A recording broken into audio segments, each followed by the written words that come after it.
invite everyone to take a seat. If there's not enough chairs, there's more chairs in Siena room, so we can provide it. And otherwise, it's my greatest of pleasures to introduce Brother Paschal's trader. Brother Paschal is a Dominican, what we call the cooperative brother. He finished his studies and finished his initial formation just recently.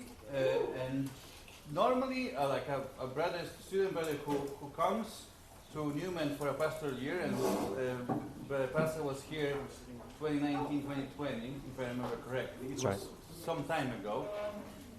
Some of you might remember, especially you two. And then very often is the custom that after finishing formation, that said student brother in residency comes in gratitude. Those who are ordained say Mass, those who are not ordained give a talk. And that is part of it, is to not only be with Brother Paschal and enjoy him and appreciate his finishing of his formation and being engaged in other things, but also learn something. Brother Paschal is now working for the Dominican School of Philosophy and Theology, a long title. This is basically our House of Studies class. That school run in technically Berkeley. It's in the town of Berkeley, yeah. Technically in Berkeley. When our student brothers are studying, if they do that, where's Brother John Gani? Do you study there or you just bumble around? I study by passing all my classes. Okay.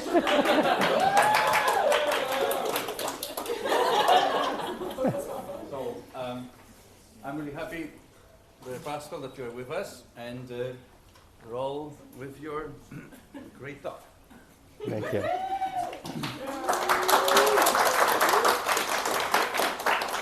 right. Thank you so much. I'm very happy to be here, happy to be back after not being here for 4 years, and then coming back and seeing so many familiar, so many friendly faces, and going through so much nostalgia, going back into the chapel and going back to Blessed Sacrament and all these places that were very familiar to me for that one residency year, towards the end of which, COVID happened and the whole shutdown, and so the end of the year was kind of quiet and empty streets, and I actually gave as we were starting things back up with Zoom, the first Lumen lecture on Zoom, I think, talking on a very similar topic.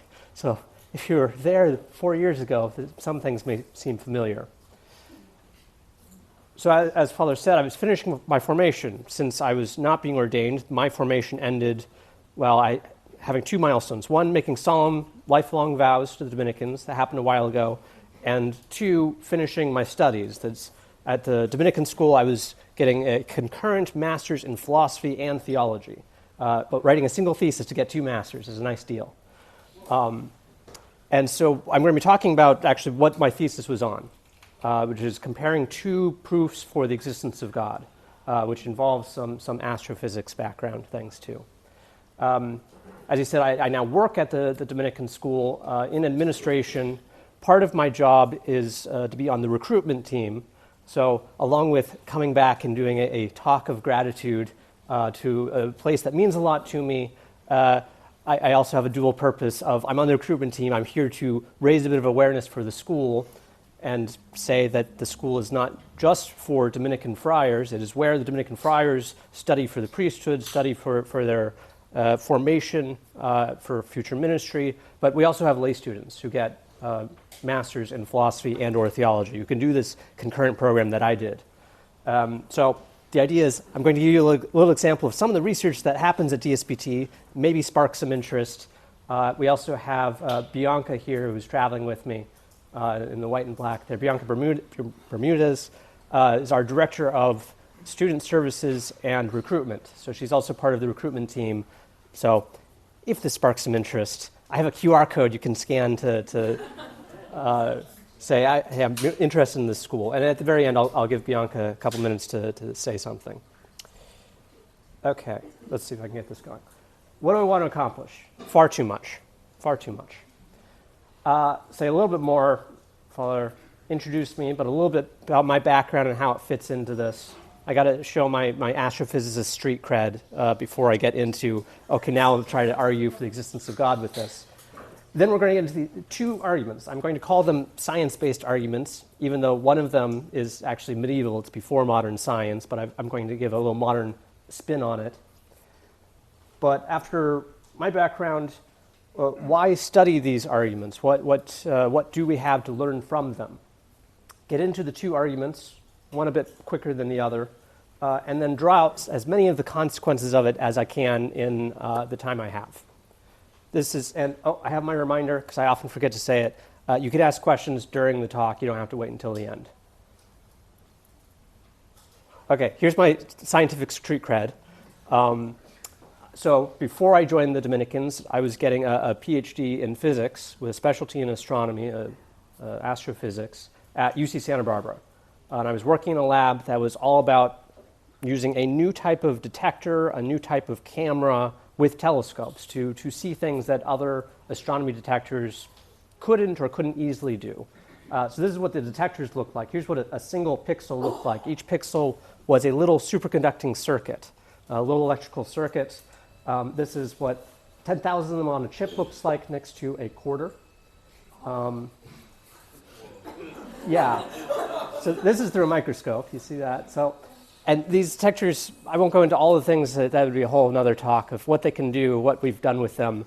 My research was using these, one, doing a lot of the computer stuff to get data out of these detectors and the camera, and two, using them to look at spinning neutron stars. The rest of the lab was more interested in taking these and trying to take pictures of planets in other solar systems. This is an ongoing project that I'm no longer involved in, but that they're still working on. I haven't seen a picture of a planet yet from them, but I think they just need a bigger telescope to do it. Okay, that was that part.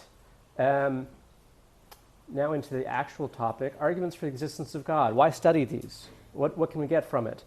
First obvious thing is apologetics. Suppose you're talking to an atheist or an agnostic, maybe it'd be helpful to talk about, hey, there's actually arguments for the existence of God, and some are very good.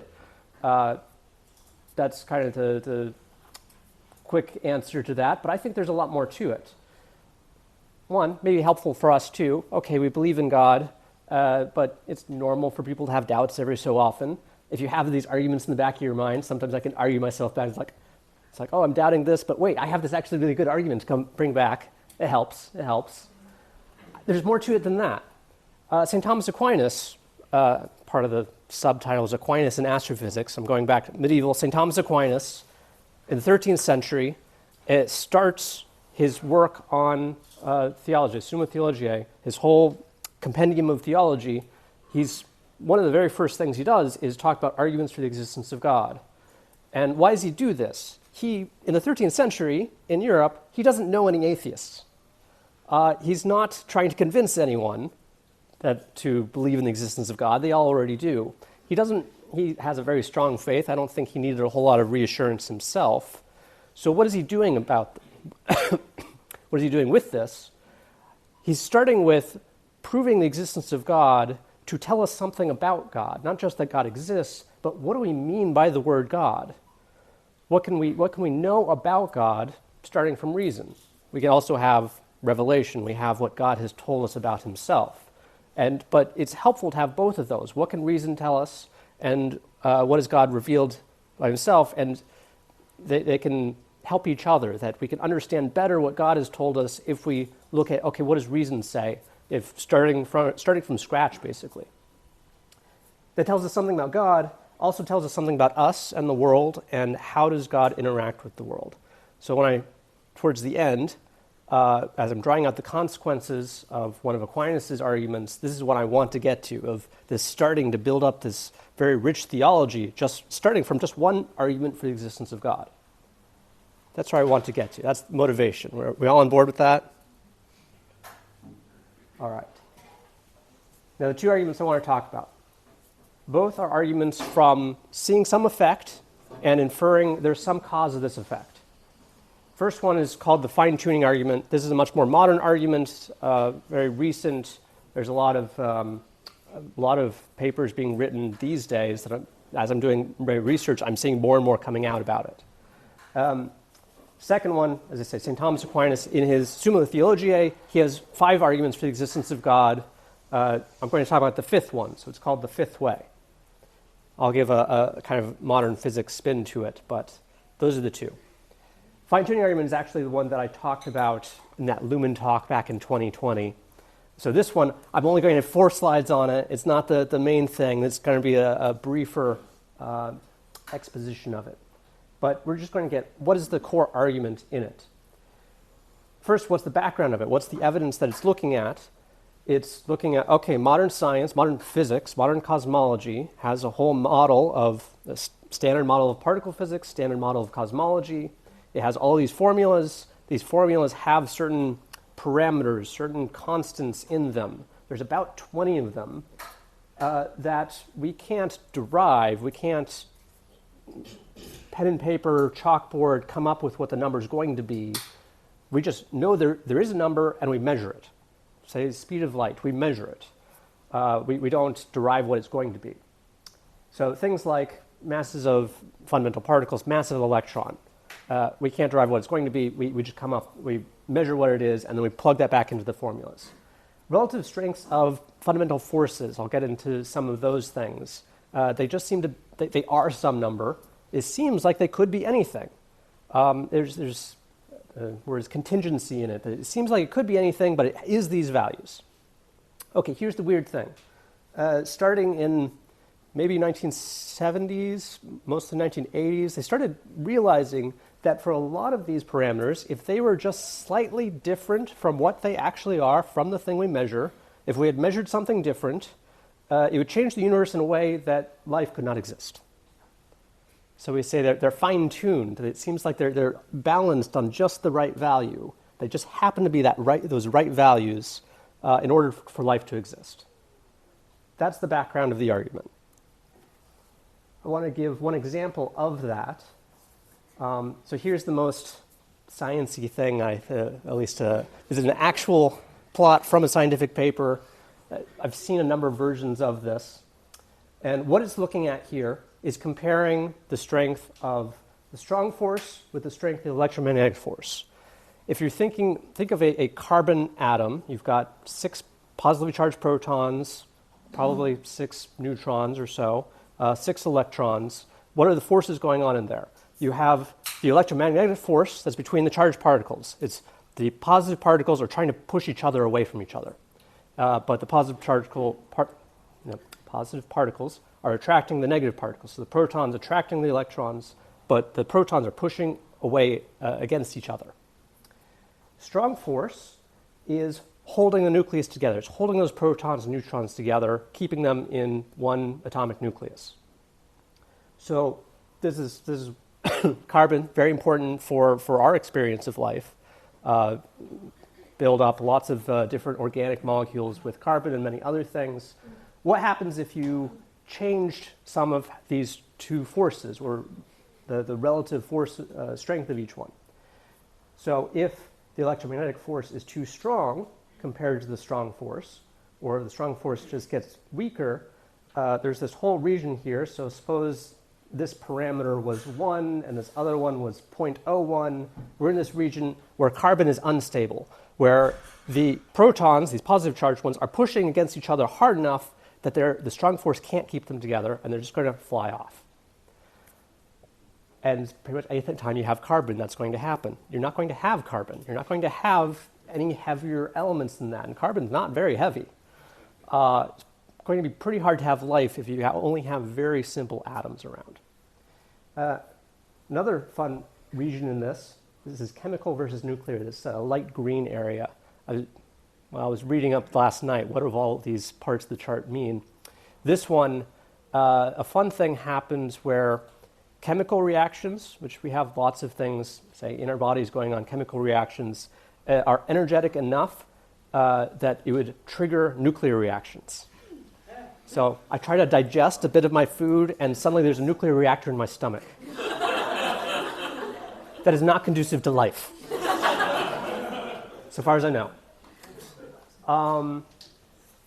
This whole region, you get in there, and then the proton itself is decaying into other things. So that's not going to be helpful.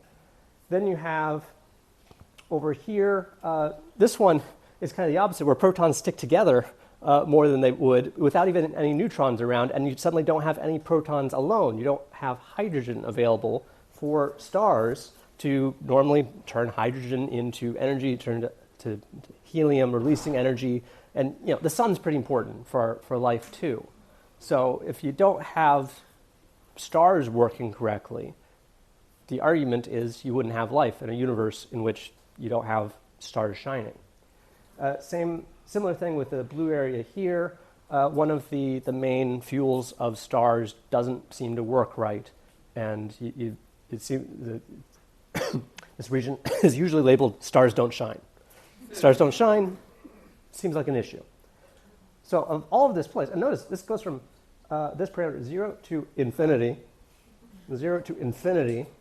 From 0 to infinity on both of these, you have this thin white strip right here. That's where these papers argue, that's where if you have a value in that white strip, you can have life. Carbon stable, you have protons, you have chemistry, you have all of the good things that we need to just have a complicated enough universe that you can have life. We are here, right there in that white strip. So this is the background to this argument of just kind of observing these things and then thinking, okay, probability-wise, what's the likelihood that we got in that little white region? Suppose this is a infinitely large dartboard, and you're blindfolded and you're throwing darts. What's the chance that you're going to get in that little region there? Nick is indicating 0. Yeah, when you go 0 to infinity, I don't know how you come up with a finite number. It seems pretty small. Seems pretty small. This is the idea. So the argument in itself is that's kind of the background evidence. It says there are these fine-tuned constants. There are these constants that are just right, what it seems like they really, in many ways, wouldn't have been a given probability. So there are fine-tuned constants. What explains this getting the right values? And the argument says there's only 3 options. Physical necessity, that they just have to be the values that they are, and there was no other choice. 2, chance, we got lucky. Blind throw at the dartboard, just hit the right spot. Good for us. Or design, no, there's some intelligence behind this, that there's some intelligence that intended to get the right values and made it happen. Now, as the argument proceeds, it says, okay, if those are the 3 options, then it says the first 2 options don't work. From everything that I've said, from as far as we can tell, these values don't have to be what they are. It seems like they could be other things. Our best physical theories seem to allow for other values, so we kind of throw that one out. Again, chance. It seems like the chance is very, very low. So low that you can pretty much ignore it and say, okay, that doesn't seem to be what's going on. So the argument concludes, okay, all you're left with is a design. Question? I've heard the argument of it's observation bias, so of course we would see it. How would you respond to that? That will work, called the Goldilocks zone, for certain things. Actually, if we start with the assumption that there is no multiverse, then it doesn't work so well. Observation bias is something astronomers pay a lot of attention to. You're looking at stars, and it's like, hey, I got a whole bunch of blue stars. Well, maybe those are just the brightest ones that are easiest to see. In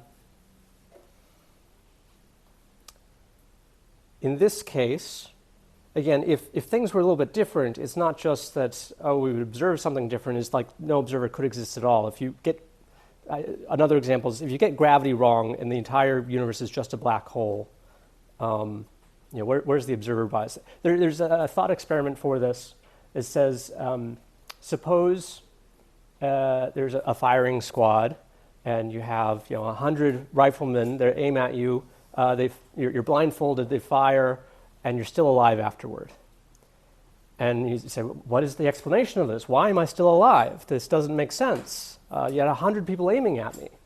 Now, you could go through all the different possible explanations, and someone might say, oh, well, you're saying you wouldn't say this if you weren't alive. You wouldn't say, why am I still alive if you weren't alive? So, the question is moot. It's like, no, it seems like there should be an explanation there. Same sort of thing here. It gets more complicated with multiverse theories. So that's the answer if there's only one universe. Yeah. That was actually going to segue. Yeah. Do you think also you could argue that this logic is kind of, I guess, you're putting the answer before the question, and the idea that if you were to adjust all these numbers, let's say in some radically different way, you could hit some equilibrium that could be completely different than our known reality right now. It just happened that this may be one permutation of all these different numbers, but there could be other numbers, and it's just so complex you couldn't even begin to fathom how that would work. Is that even? I think that's something we should seriously consider. Are we a little too restricted on what we think would allow for life? That maybe some of these other combinations of numbers would allow for life, but not in a way that we can imagine. Especially if you start talking about, if carbon's not working, well, what about silicon-based life? That one plot, silicon's not going to work either, but things like that we have to pay attention to. Yeah, in fact, that's one of the things I wanted to point out as I was researching this, and again, there's so many papers coming out just in the past few years. There's one scientist and team of scientists that's pushing back on basically parts of this plot that says this blue region and the dark green region, he's running simulations of stars in these kinds of cases where you don't have deuterium or you have diprotons, and he says, you know what, it's not actually catastrophic. You can get something, maybe not stars technically, but something like stars that last long enough. Maybe you could have life in those regions. So that hurts a little bit. That's okay. That whole region maybe should be white. Does that answer your question, or start to? Okay. Any other thoughts, ideas on this? In the back. So I was wondering why the explanation would not hold that we are observing some dynamic consistent that's converging towards equilibrium, and what you're observing is just equilibrium that is converging. Okay. So that maybe it's not constant. Maybe some these things have been changing over time, and they settle to something that seems constant now. That's the idea. Sure, maybe. But we can still ask the question, why did it settle to this thing that seems so good for us? Again, it'll get back to the multiverse idea would change the picture a bit. Let me see if there were some other comments, and I'll get back to that. Yeah? How do we know they're not derivable and that there's not some next step behind them that once we figure that out, we'll be able to derive them? Very good question. We don't actually know, but I'll just say physicists have given up trying, basically.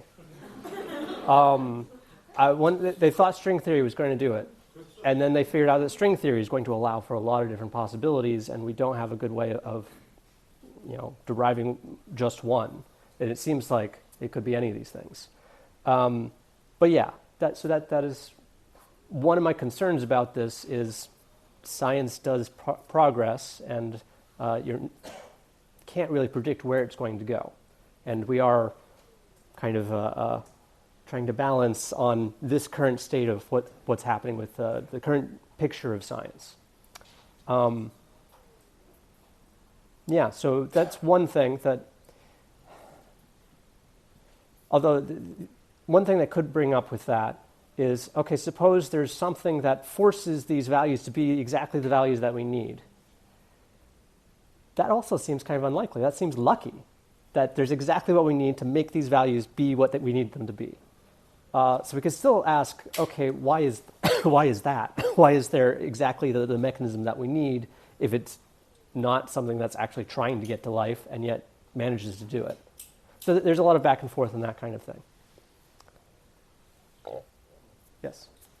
So going back to the three ways that we can get to the low likelihood of having those values, some would say the chance may be low, but there's still a chance. So how can we completely reject that hypothesis?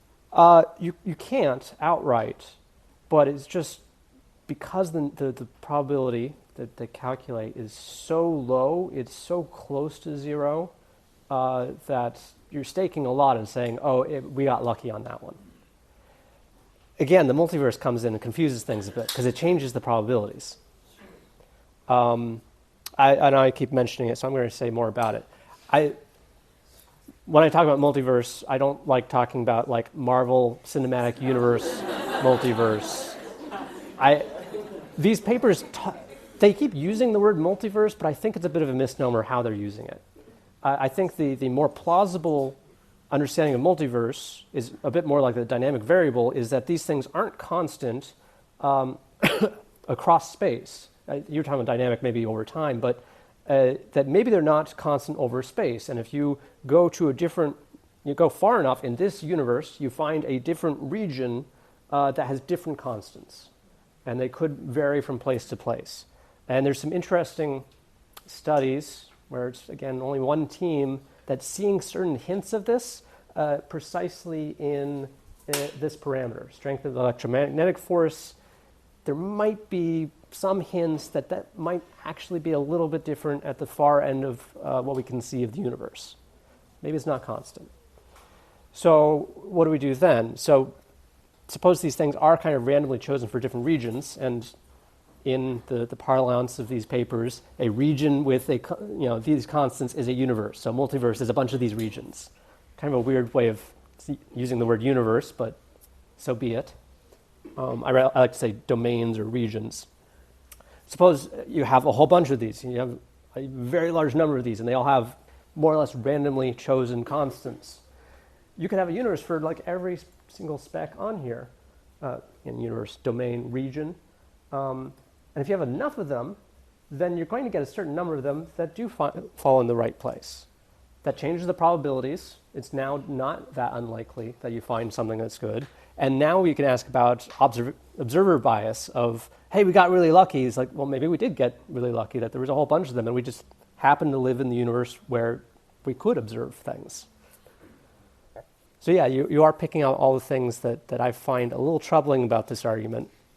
We'll see if you pick apart the argument that I like better. So here it is. Here's all the things. This is dependent a lot on current scientific knowledge, which can change. Like, maybe stars don't actually need deuterium to be stars, to work and to support life. Maybe some versions of the multiverse are not so crazy and don't involve me having an evil twin with a goatee, but is just another region of the universe. Maybe we're getting our probability calculations wrong for some reason. Let's move on to another one then. Okay. Now I'll really impress you. Because I told you, I promised in a little video that I was going to prove to you all the existence of God with a rock. I brought a rock from Oakland, California this morning. I guess I was afraid I wouldn't find a rock in Seattle. So now, if you're all ready, I will now demonstrate to you the existence of God with this rock. Are you all convinced?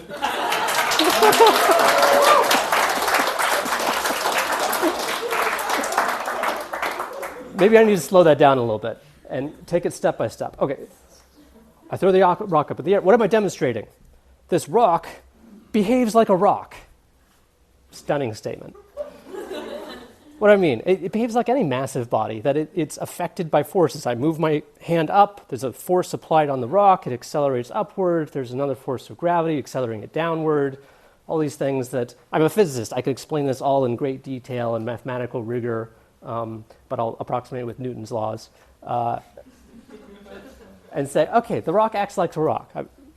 We're all good on that part. Why does it do that? I promised astrophysics, so we'll do another rock, bigger rock, the moon. You throw that one, and it ends up in orbit in its trajectory around the Earth, although the trajectory here looks pretty exaggerated. Why does it do that? And you say, well, I have all of my physical explanations, but still, well, why do those physical explanations apply? Why are there laws of nature, and why do they apply to this thing in this way? It's like, well, it's a rock. It does what rocks do. Yeah, it's part of rock nature to do what I did there. Caught it again. Okay.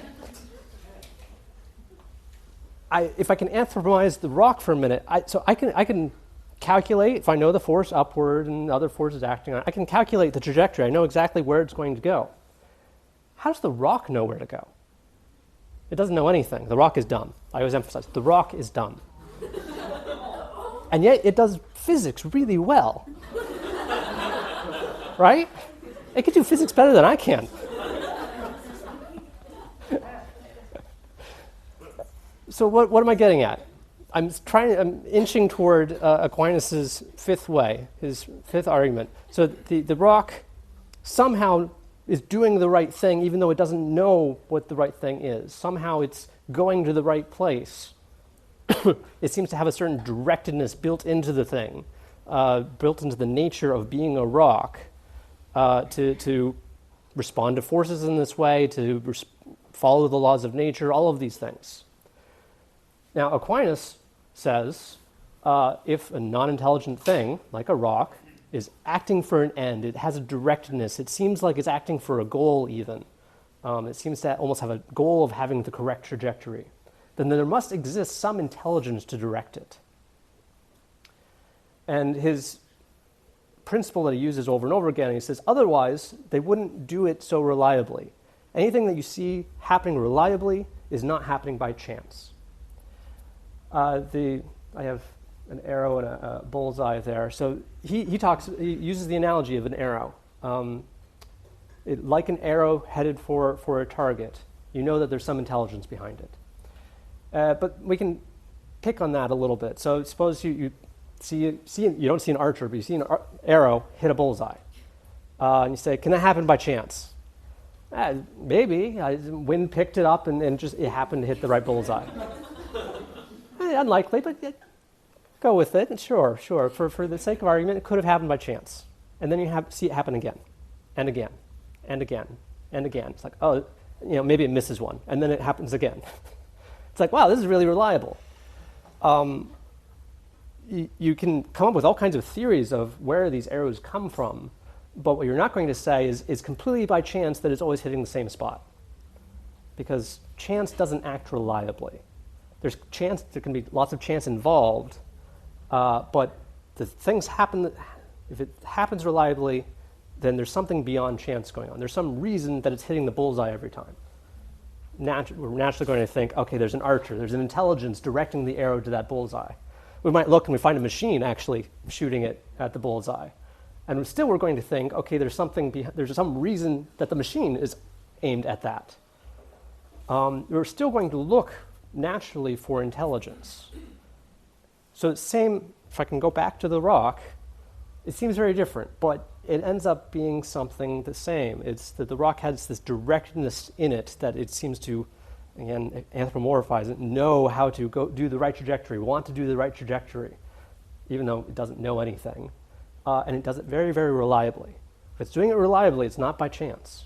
And it's part of the nature of the thing, but why? There seems like there's still something, some explanation necessary.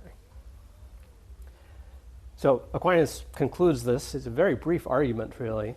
It says, okay, non-intelligent things acting for an end, well, it can't happen by chance, can't happen reliably that way. There must be some intelligence. We see this happen. We see this all the time with all kinds of things. Rocks, just one simple example. And he says, okay, there must be an intelligence. He says, which we call God, that directs things. I spend a lot of time thinking about this, it seems like he's skipping some steps here. What do I have next? Can we fill in some of those steps? Does it have to be intelligence? Can there be something, okay, it's not going to be chance that's going to be an explanation of something happening very reliable. Is there something other than a mind that can do this? Suppose there is. What would it look like? What would it have to be able to do? Well, it's going to, and this is where, harder than astrophysics, we're going to get very philosophical and think very abstractly. I always like to go back to the concrete. Well, we're talking about a rock. Go back to the arrow hitting the bullseye. What is going to be able to make that happen reliably. Something that's going to be able to relate the bullseye to the arrow, and certain aspects of the bullseye and the arrow. Aspect of the bullseye as something that can be hit in the future, and the aspect of the arrow as something that could hit this bullseye, something that can relate these things, something that can connect these things. That does not seem to be the things themselves, because especially if you're thinking the bullseye is something hit in the future, well, it's not present right now, so, but as a goal, it is present right now. So what kind of existence is that, Nick? If you're requiring the future as part of your intelligence, and God exists outside of time, in which there is no future, how does that affect? Well, let's forget about the future then for a moment. But at least, yeah. There's an answer to it, but I don't want to get into it. Maybe we can come back to it. I want to keep following this thread and see if we can get there. That something that connects the aspect of the target as something that is a goal, something that can be hit, with the aspect of this arrow, what can do that? If we use some of Aquinas' language, what's going on there, that something that can take the form of this target as a target, and the form of the arrow, and the means to get there. For Aquinas, something that can take the form of something that is not that thing, that's his definition of mind. That we're already there. That's intelligence. To explain that, so my mind, I can think about the rock. In Aquinas' language, I'm taking the form of the rock into my mind, but my mind is not becoming a rock. That's what makes my mind a mind. So this is what's going on here. Again, abstract philosophy. I'm giving Father Martin a headache.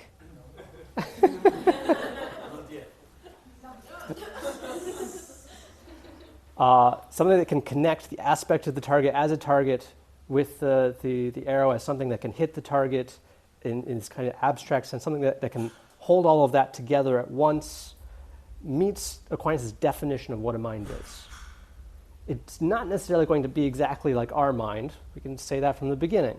But something that shares that ability with our mind. I'll call it analogous mind. It's something like our mind in that it can do this thing. That's I think, where the fifth way actually gets us. That's filling in one of the steps. Okay, so where are we at? There must exist an intelligence that directs things. Fun thing in this, it directs the rock and what it's doing. How does it do it? Well, the rock is doing everything by nature, so it seems to be directing it by building into its nature this directedness. So the intelligence responsible must be responsible for the nature of the rock, must be responsible for it being a rock. I can make a jump there and say, okay, it seems to be responsible for the creation of the rock, and it kind of makes sense when Aquinas says, which we call God, this intelligence which we call God. But that is a bit of a jump, and we don't have to immediately make that jump. I could try to fill in one more step here.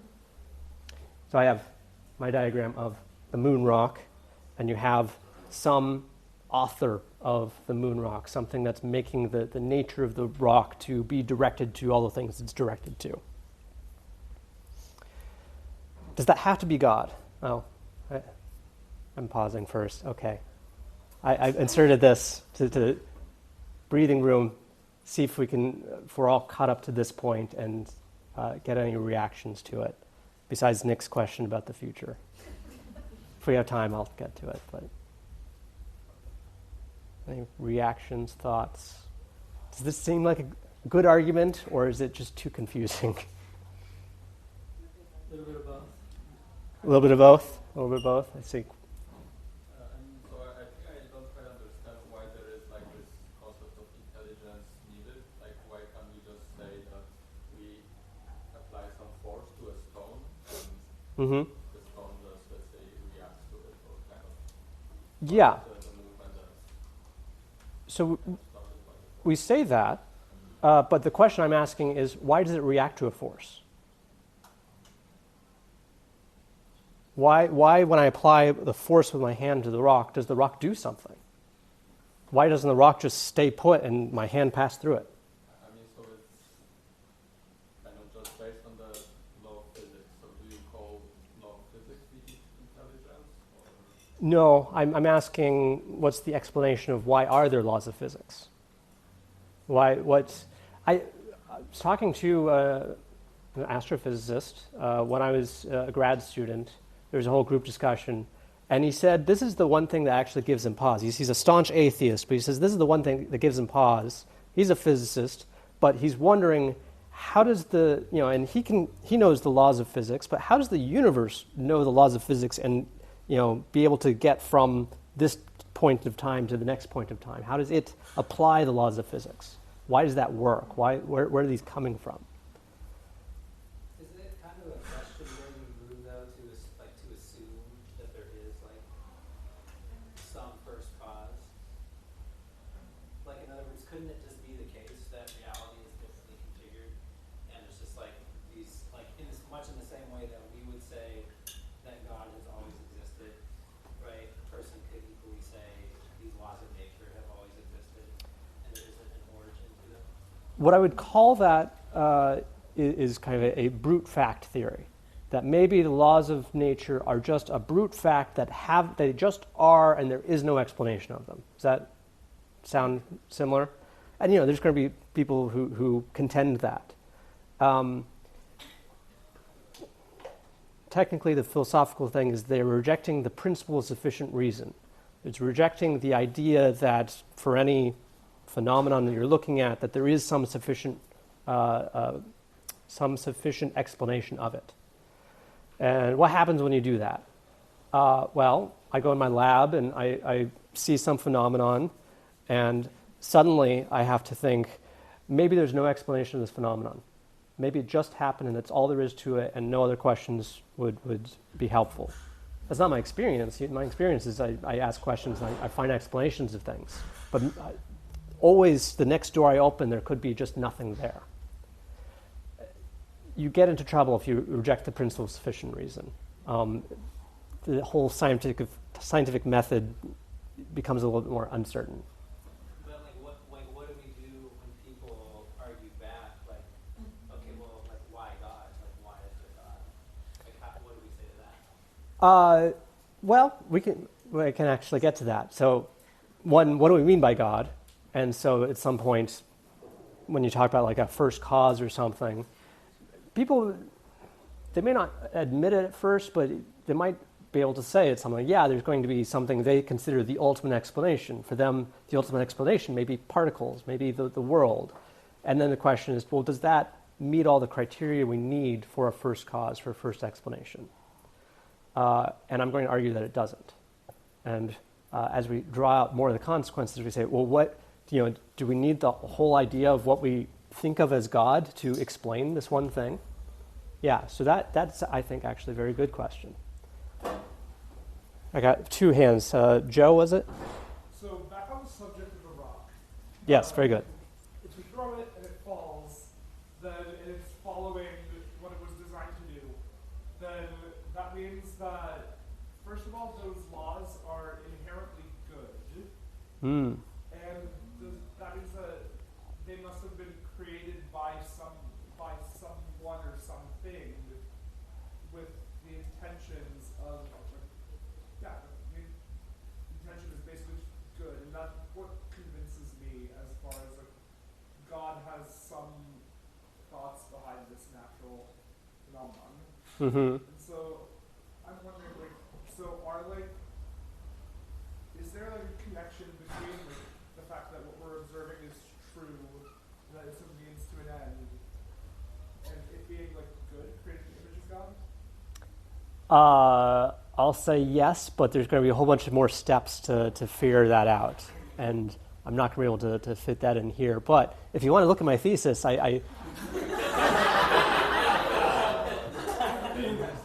actually, if you look at my thesis, you'll see me fumble around with it for a while, and one of my readers said, you didn't actually answer this.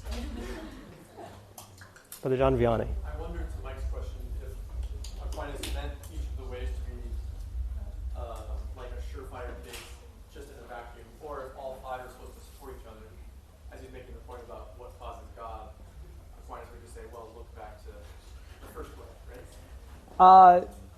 Possibly. I mean, that's certainly one view that people have taken. I suspect that each of the ways can stand on its own, but it does mean filling in a few gaps, and that's one of the things I'm going to try to fill in with my no time left. But we have more, yeah. What happens when you run into like the kind of problem of having to define something's nature? Because it seems like almost a fact if it is in line with what we think something's nature is, then that confirms that there was an intelligence that was like the first mover. But if it contradicts what we conceptualize as something's nature, then you can just kind of rebuild it into, well, that's part of the like nature of that concept. So if you take like the example of like light, and you look at it from the perspective of like light as a particle or light as a wave, if you found something as like light as a particle, and we had conceptualized light as a particle, we would say, oh, well, that is in line with what we know, and that means that the first mover was intelligent, and that this was created with a specific end, nature, in mind. But if we see it contradict light as a particle, we see it light as a wave, then we can just create a new concept of, well, light is both a particle and a wave. Yeah. Okay, I think, let's see if I have an answer to that.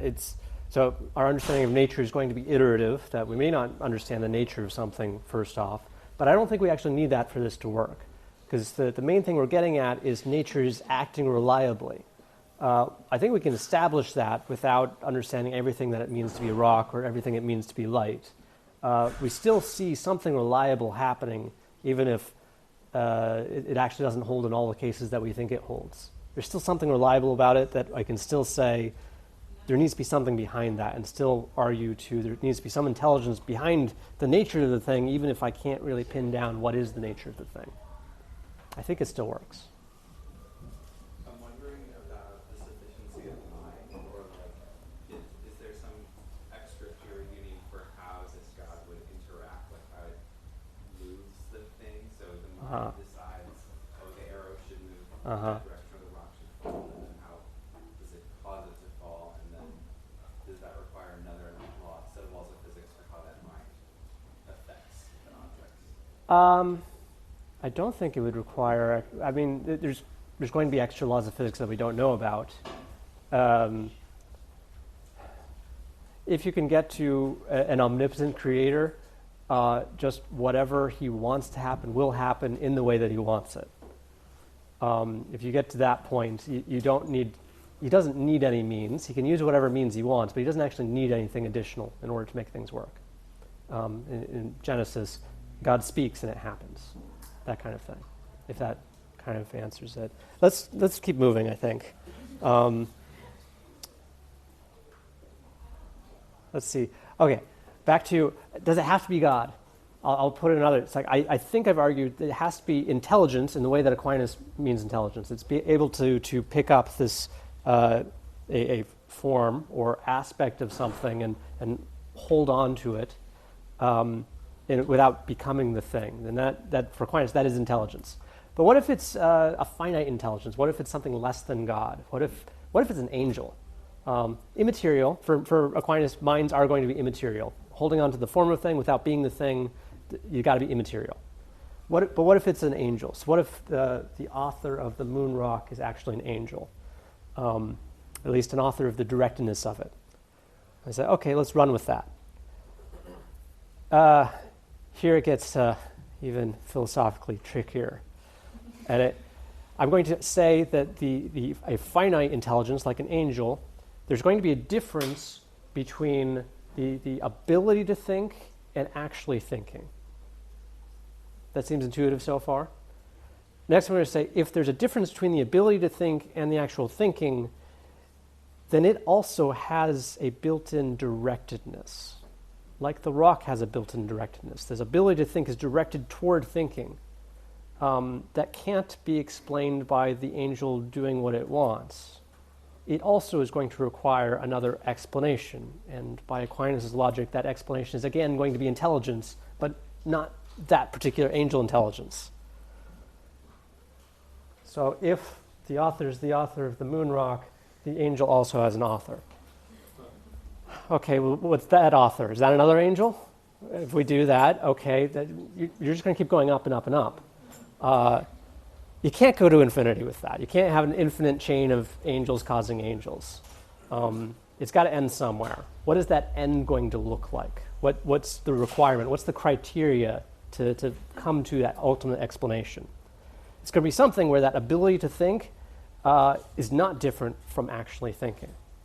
Father Gregory Lagrange, a famous Thomist, said that the answer is going to be subsistent thought itself, being that is thought itself. That sounds deep, right? Okay. In Aquinas' understanding of metaphysics, what can do that? What doesn't have this distinction between ability to thought and thought actually thinking? His answer is a technical term, pure actuality. In his metaphysics, there's a difference between potentiality and actuality. Cold water is potentially hot, but actually cold, things like that. Ability to think is a potentiality for thinking, which is different from actually thinking.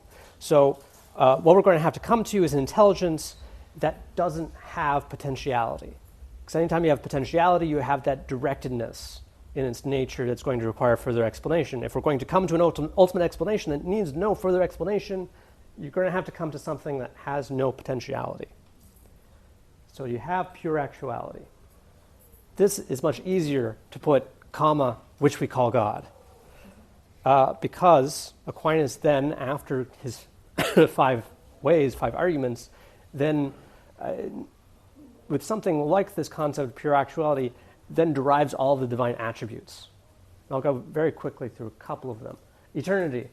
Pure actuality cannot change, because change requires some kind of potentiality for change. Time doesn't apply. God is unchanging, or the pure actuality is unchanging and eternal. That sounds like God. Infinity and perfection. Pure actuality is unlimited. Any limitation is going to involve some kind of potentiality. Pure actuality lacks no perfection, lacks no goodness, lacks no being, because that's all going to imply some kind of potentiality. Also, there can't be 2 of them, because if you have 2 pure actualities, one of them is there's got to be some difference between them, and the difference is always going to be some kind of potentiality. So you can't have 2 pure actualities, and they really being pure actualities, because there would be no difference between them. There can only be one. So, what do we get? If we say pure actuality, which we call God, is infinite in power and goodness. This is one of the things I like. Again, I'm not into this. I like the apologetics aspect, talking to atheists, agnostics, but it's also getting into just good theology. Because as a scientist, I've run into a lot of people that were atheists that didn't believe in God, but I've also keep running into people who believe in God but have doubts about the goodness of God.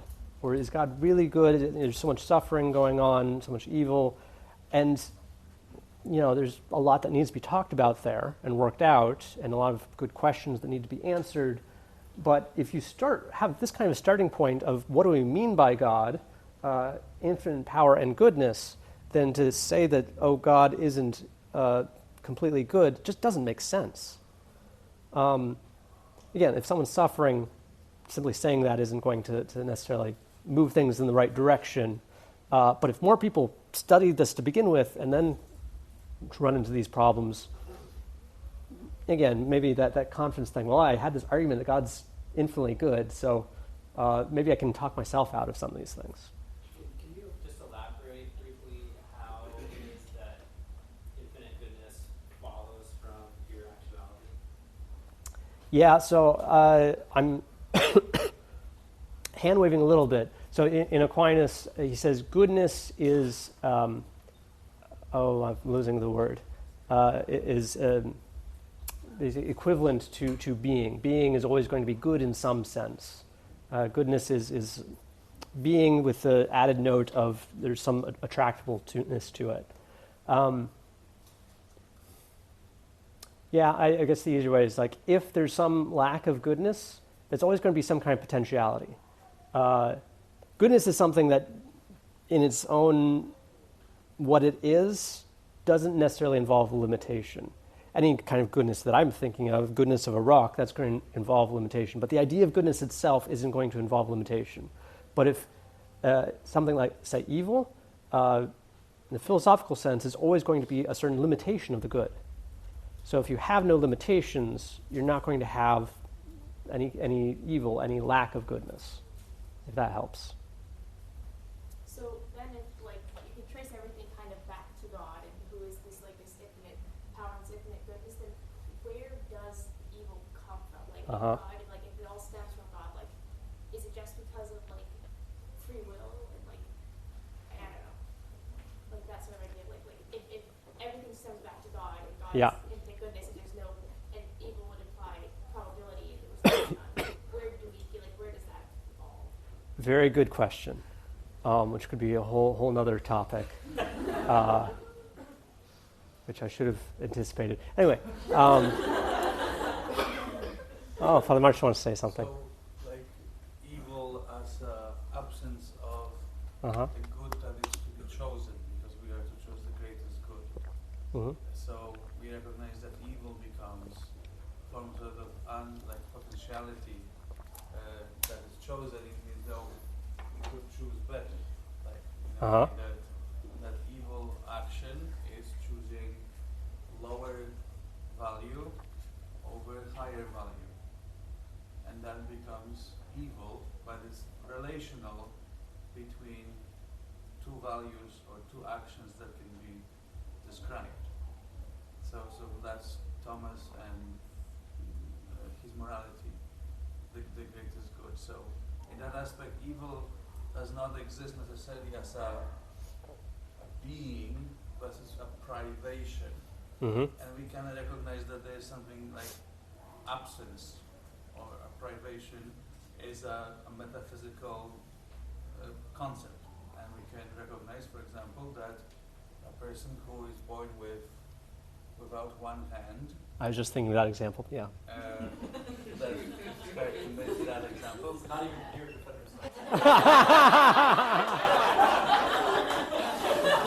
There's a brother. Yeah. So like to come out like someone who is missing one of the arms, and it's a human being. We always recognize this as a loss or something that not necessarily could be regarded as moral evil, but as a loss, as a privation. It could be called a physical evil. Yes, It's a privation. It's something that, by the nature of things, should be there that isn't there. But to get to your question, it's okay. That's if we understand that is what evil is. But if you have an all-good, all-powerful Creator, and He's not limited, He doesn't have to make things that have no limitation. So like being born without an arm is a certain limitation. God, just because God is all good doesn't mean He has to make something that has no limitation. In fact, if He's going to make something finite, it's always going to imply some kind of limitation. There's always going to be a certain kind of physical evil or privation, any finite creation that He's going to make. Maybe that's enough for now. Yeah. So I'm guessing the idea is that basically good is always going to be the most fulfilling in the long run, so the only reason you choose something other than the perfect good is the inability to fully conceive of the consequences of your actions. I'm going to pick out one thing about that and add something to the answer here. So Aquinas does say, okay, the being born without one arm thing, we say, okay, God isn't limited in having to make two arms, but why is God going to do that? If God is all good, it's always going to be because some greater good is going to come from it. That God's goodness does mean that much. And so even God does not make moral evil happen, does not cause moral evil. That's always going to be a limitation in our own wills, a defect in our own wills. But God can allow it because some greater good can come from it. I don't think I'm going to pick out all the pieces of it, but the moral goodness of an action is not just about the consequences that come from it. There can be something about the act itself that could be morally good or morally bad aside from consequences. But now we're heading into morality talk. I want to stick with like being and goodness in the abstract, infinity. But I've already used up my time. I was going to talk about difference between fine-tuning and the fifth way, but I think you kind of get the idea on that. Let's just end with, I say best arguments for the existence of God do more than just helpful apologetics. One, they start with wonder. I think the good thing about the fine-tuning argument is it looks at nature and it wonders, like, how can this be? The good thing, one of the good things about the fifth way is it starts with just looking at simple things like rocks that seems very ordinary, that we're so used to taking for granted and wondering at it, like, how can this be? And then, again, even better is if it can then teach us something about God, teach us about ourselves, teach us about our relationship to God. So I already said that, but I'm reiterating that point with a nice background image. And I'll end it there. Thank you.